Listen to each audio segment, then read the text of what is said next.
इस टाइम तुम्हारे मन में जोसा और सीसैप काउंसलिंग 2026 को लेके बहुत सारे सवाल होंगे, जैसे कैसे रजिस्ट्रेशन करना है, चॉइस फिलिंग कैसे करनी है, मॉक सीट अलॉटमेंट क्या होता है, फ्रीज फ्लोट स्लाइड के ऑप्शंस को कब और कैसे यूज करना है, सीसैप काउंसलिंग में कब पार्टिसिपेट करना है, कौन कौन से डॉक्यूमेंट्स चाहिए होंगे, कितनी फीस पे करनी होगी, इन सब पे आज की वीडियो में हम डिटेल में बात करेंगे। तो मेक श्योर आप इस वीडियो को शुरू से लेकर एंड तक पूरा देखना, कोई भी एक भी पॉइंट मिस मत करना। अगर तुमने गलती की तो जोसा और सीसैप के अंदर तुम्हारी सीट जा सकती है। जैसे लास्ट ईयर एक स्टूडेंट था जिसकी 1.5 लाख रैंक थी, लेकिन उसने सारी चीजों को अच्छे से फिल किया, फिर भी उसे एनआईटी मिल गई। वहीं पे दूसरे स्टूडेंट था जिसकी 7000 रैंक थी जेईई मेंस के अंदर, एंड उसने छोटी छोटी बहुत सारी गलतियां कर दी, जिसकी वजह से उसे 7000 रैंक की जगह 40000 रैंक वाला कॉलेज मिला। सो तुम्हें ये सारी गलतियां नहीं करनी है, बहुत सिंपल प्रोसेस है, स्टेप बाय स्टेप तुम्हें प्रॉपर समझाता रहूंगा। ठीक है, तो सबसे पहले हम रोड मैप की बात करेंगे। काउंसलिंग की 2 फेज में काउंसलिंग होती है, फर्स्ट इज जोसा काउंसलिंग एंड सेकंड होती है सीसैप काउंसलिंग। जोसा की बात करें तो सबसे पहले जी एडवांस का रिजल्ट आता है, उसके बाद में तुम्हारे रजिस्ट्रेशन चालू हो जाते हैं 2 जून से लेकर 11 जून तक। फिर तुम अपनी चॉइसेस को फिल करते हो, मॉक सीट अलॉटमेंट होता है, 5 राउंड्स के अंदर काउंसलिंग होती है, फिर तुम्हारे पास फ्रीज फ्लोट स्लाइड का ऑप्शन होता है, एंड फाइनल जोसा सीट तुम्हें अलॉट हो जाती है। इन सब पे हम डिटेल में आगे बात करेंगे। सेकंड बात करते हैं सीसैप काउंसलिंग में। जैसे ही तुम्हारी जोसा की काउंसलिंग एंड होती है, उसके बाद में तुम सीसैप काउंसलिंग में पार्टिसिपेट करते हो, अलग से रजिस्ट्रेशन करते हो। जुलाई एंड के अंदर तुम्हारे रजिस्ट्रेशन ओपन होते हैं, फ्रेश चॉइसेस को तुम फिल करते हो, फिर से तुम सारी चॉइसेस को अच्छे से फिल करते हो। सीसैप में 2 राउंड्स होते हैं, राउंड 1 और राउंड 2, एंड फाइनली जैसे तुम्हें सीट मिलती है, फिजिकल रिपोर्टिंग करनी होती है, तुम्हारा एडमिशन डन हो जाता है। तो ये होगी प्रॉपर रोड मैप की बात। अब हम डिटेल में बात करेंगे। तो अब हम बात करेंगे जोसा के अंदर इंस्टीट्यूट्स कौन से मिलते हैं, एलिजिबिलिटी क्राइटेरिया क्या है। सो जोसा के अंदर तुम्हें IITs, NITs, triple ITs and GFTIs college के अंदर तुम पार्टिसिपेट कर सकते हो। एंड इस साल नया कॉलेज ऐड हुआ है आईआईएससी बैंगलोर, जिसमें तुम जे एडवांस के थ्रू एडमिशन ले सकते हो। अगर एलिजिबिलिटी क्राइटेरिया की बात करें तो जे मेंस क्वालिफाई कर लो या फिर एडवांस क्वालिफाई कर लो, तो तुम पार्टिसिपेट कर सकते हो। अगर दोनों भी कर रखे तो और भी अच्छी बात है। लेकिन एक इंपॉर्टेंट बात है, जिन बच्चों ने जे मेंस के साथ एडवांस क्वालिफाई कर रखा है, तो भाई एडवांस के लिए आईआईटीज तो फिल करो चॉइस फिलिंग में, लेकिन उसी के साथ में तुम्हें क्या करना है, एनआईटीज और ट्रिपल आईटीज को भी बैकअप ऑप्शन की तरह जरूर रखना है, इन्हें स्किप नहीं करना है। इसी के साथ में अगर एलिजिबिलिटी की बात करें तो क्लास 12 में तुम्हारे 75% होने चाहिए जनरल एंड ओबीसी के लिए, एससी एसटी और पीडब्ल्यू के लिए 65% होने चाहिए, या फिर तुम स्टेट बोर्ड की बात करें तो टॉप 20 परसेंटाइल में तुम्हारा रिजल्ट होना चाहिए। नेक्स्ट हम बात करते हैं, नेक्स्ट इज ऑफिशियल टाइमलाइन जोसा काउंसलिंग की। ये टाइमलाइन तुम्हें बहुत अच्छे से ध्यान रखनी है, इवन सीसैप के लिए भी। इसका मैं कहूंगा स्क्रीनशॉट ले लो एंड कहीं पे तुम अपने रूम के अंदर दीवार पे चिपका लो, क्योंकि एक भी डेट मिस हुई ब्लंडर हो जाएगा, तुम्हारी सीट जा सकती है। जून में तुम्हारा रिजल्ट आ गया, ठीक है, 2 जून से लेकर 11 जून तक तुम्हारे रजिस्ट्रेशन और चॉइस फिलिंग ओपन रहेगी। इस वेबसाइट पे जाके तुम चेक कर सकते हो। 8 जून को तुम्हारा मॉक अलॉटमेंट 1 रिलीज होगा, मतलब 2 बजे, एंड 10 जून को, जो कि हो भी चुका होगा, ठीक है, जब तुम इस वीडियो को देख रहे हो तो तुम्हारा mock allotment, mock seat allotment 1 का रिजल्ट आ चुका होगा। इसके अंदर क्या होता है, इसमें हम डिटेल में हम आगे बात करेंगे। बेसिकली तुम्हें आइडिया लग जाता है कि तुम्हारी रैंक के अकॉर्डिंग तुम्हें कौन से कॉलेजेस एंड ब्रांच मिल रही होती है, मतलब तुम अंदाजा लगा सकते हो। फिर सेकंड राउंड होता है जिसमें मॉक अलॉटमेंट 2 होता है, एंड यहां पे क्या होता है कि तुम्हारा चॉइस लॉकिंग स्टार्ट हो जाती है। अगर तुम्हें अपनी चॉइस लॉक करनी है वो स्टार्ट कर सकते हो, एंड मॉक अलॉटमेंट के अंदर तुम अपनी चॉइसेस को भी एडिट कर सकते हो। बट मैं बोलूंगा कि तुम यहां पे लॉक मत करना, क्योंकि 11 जून शाम को 5 बजे तुम्हारी चॉइसेस खुद पे खुद लॉक हो जाएंगे। तो ध्यान रखना, 11 जून 5 बजे से पहले अपनी चॉइस फिलिंग अच्छे से कर लेना, ठीक है, अच्छे से कर लेना, इसलिए मैंने रेड बॉक्स में डाला हुआ है। फिर 13 जून को राउंड 1 सीट अलॉटमेंट होगा, फिर 30 जून को राउंड 2 का होगा, 6 जुलाई को राउंड 3 का, एंड ये सारी डेट्स तुम चेक कर सकते हो। फिर फाइनल राउंड तुम्हारा 16 जुलाई से 21 जुलाई तक होगा, एंड जुलाई 28 के आसपास तुम्हारा सीसैप काउंसलिंग रजिस्ट्रेशन ओपन हो जाएंगे। तो ये सारी डेट्स तुम्हें अच्छे से ध्यान रखनी है। नेक्स्ट बात करते हैं कि भैया तुम्हारी जोसा की चॉइस फिलिंग के अंदर तुम्हारी क्या स्ट्रैटेजी होनी चाहिए। सिंपल, एक चॉइस का मतलब है एक इंस्टीट्यूट 1 ब्रांच 1 कोटा, ठीक है। एक इंस्टीट्यूट कोई भी कॉलेज ऐड कर लो, फिर उसके अंदर तुम्हें ब्रांच ऐड करनी होती है, एंड फिर तुम्हें ऐड करना होता है होम स्टेट या अदर स्टेट तुम्हारा कोटा क्या है। साथ में कोई लिमिट नहीं है, जितनी चाहो उतने कॉलेजेस फिल कर सकते हो। ऑर्डर मैटर करता है कि भाई तुम्हारे पहले जो सबसे इंपॉर्टेंट कॉलेजेस है, जो तुम्हें चाहिए वो कॉलेजेस फिल करने हैं, एंड फिर बाद में जो लीस्ट इंपॉर्टेंट कॉलेजेस हैं वो तुम्हें फिल करने हैं। एंड लॉक आफ्टर मॉक 2, जैसे ही मॉक 2 का रिजल्ट आता है उसके बाद ही लॉक करना, पहले से लॉक मत कर लेना, वरना तुम कोई भी चेंजेस नहीं कर पाओगे। इवन लॉक करने की जरूरत नहीं है, ऑटोमेटिकली लॉक हो जाती है तुम्हारी सीट्स। इन बातों का ध्यान रखना है। एंड गाइस एक और इंपॉर्टेंट चीज, तुम जोसा और सीसैप काउंसलिंग के थ्रू डिफरेंट कॉलेजेस के अंदर पार्टिसिपेट करने वाले हो, लेकिन एक हार्श रियलिटी आज के टाइम पे ये भी है कि बहुत सारे कॉलेजेस के अंदर आज भी ओल्ड करिकुलम फॉलो होता है, जिसकी वजह से बच्चे 4 साल तो पढ़ लेते हैं लेकिन ना वो स्किल्स डेवलप कर पाते हैं, ना उनकी इंटर्नशिप्स लगती है, ना उनकी प्लेसमेंट्स लगती है।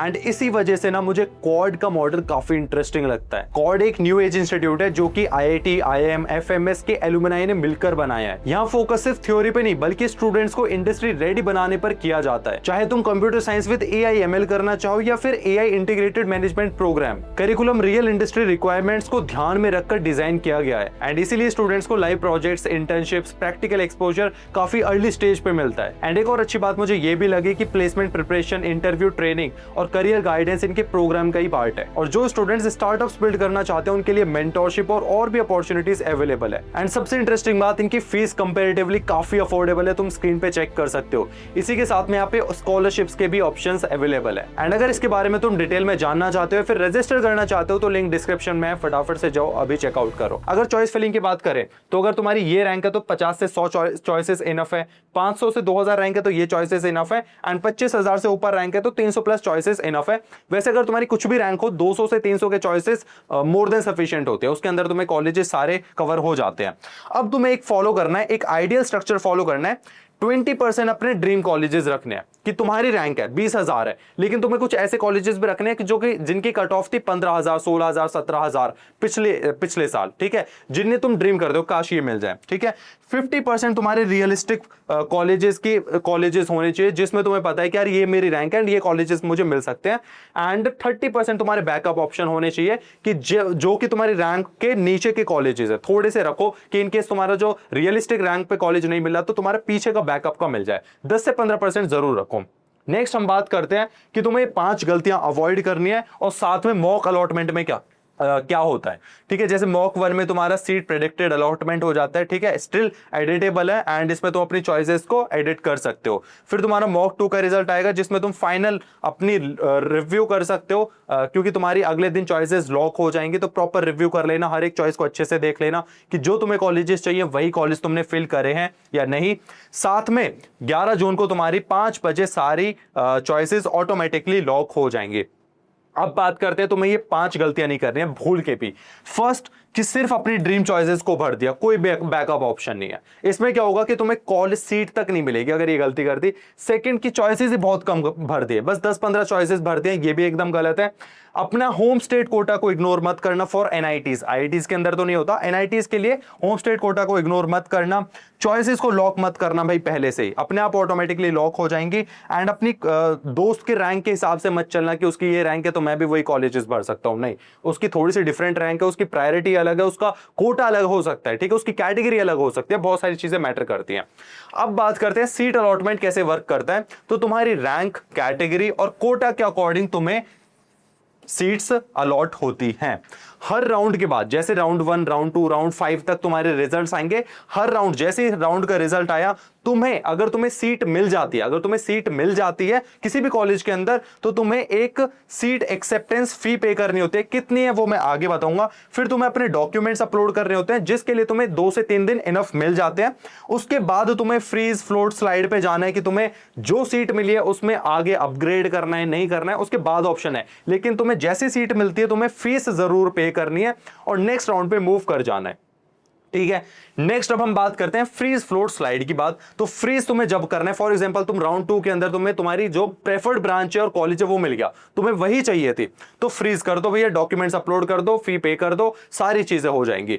फ्रीज सिर्फ तभी करना है, फ्लोट आपको तब करना है कि आपको राउंड 1 के अंदर कोई ब्रांच मिल गई, कॉलेज मिल गया, लेकिन तुम्हें नहीं चाहिए, तुम्हें और बेटर चाहिए, तो तुम फ्लोट पे डाल दो। नेक्स्ट राउंड में तुम पार्टिसिपेट करोगे कि तुम नेक्स्ट राउंड में तुम्हारी बढ़ सकती है, अच्छी ब्रांच कॉलेज मिल सकता है। स्लाइड का ऑप्शन तब करना है कि फॉर एग्जांपल तुम्हें NIT इलाहाबाद कॉलेज मिल गया, उसके अंदर तुम्हें इलेक्ट्रिकल इंजीनियरिंग मिल गई। अब तुम चाहते हो कि मुझे कॉलेज तो यही चाहिए NIT इलाहाबाद, लेकिन इसके अंदर मुझे EC ब्रांच चाहिए नेक्स्ट राउंड के अंदर, तो तुम स्लाइड का ऑप्शन करोगे। जब तुम्हारी कॉलेज फिक्स हो गया, अब तुम्हें जस्ट ब्रांच को अपग्रेड करना है, तो तुम्हें स्लाइड पे जाना है। आई होप आपको चीजें क्लियर हो गई होंगी। अब फीस की बात कर लेते हैं। सीट एक्सेप्टेंस फी क्या रहने वाले, डॉक्यूमेंट्स की बात करेंगे। अगर तुम जनरल OBC एंड EWS से तो 30,000 देनी है, एंड SC एसटी पीडब्ल्यूडी से हो तो ये फीस तुम्हें पे करनी है। तो ये हो गई एसएफई फीस, सीट एक्सेप्टेंस फी। लेकिन इसी के साथ में तुम्हें पीएएफ फीस भी पे करनी है राउंड 5 के अंदर, या फिर जब तुम फ्रीज करोगे, जब भी तुम फ्रीज करोगे अपनी सीट को तो तुम्हें पीएफ फीस पे करनी है, जो कि है भाई तुम्हारी, ये क्या कौन सी फीस होती है, पार्शियल एडमिशन फीस होती है। लाइक ऐसे ही कुछ एडमिशन फीस है, मतलब सिंपल सा मतलब है तुम अपनी सीट को लॉक कर दो एंड ये जितनी भी फीस है ना तुम्हारी, ये जितनी भी फीस है तुम्हारी आगे एडमिशन के अंदर, कॉलेज के अंदर एडमिशन फीस में इंक्लूड हो जाती है, खराब नहीं जाती है, ठीक है।